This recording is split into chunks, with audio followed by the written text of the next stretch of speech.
দাদার মুখে থুতু দাও। দাও দাও দাদার মুখে থুতু দাও।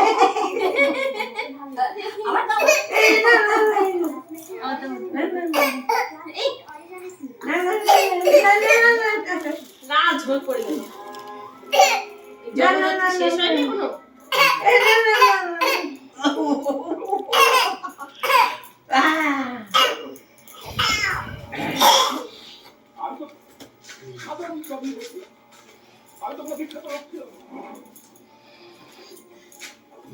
ওরা একটু দুধ খা, কাটিছিস তো একটু দুধ খা।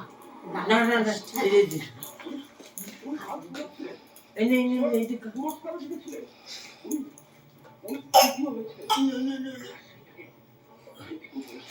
এটা রাখো। কি হয়েছে না এইগুলো ধরো। এটা লাগিয়ে দেবো। এটা ধরো।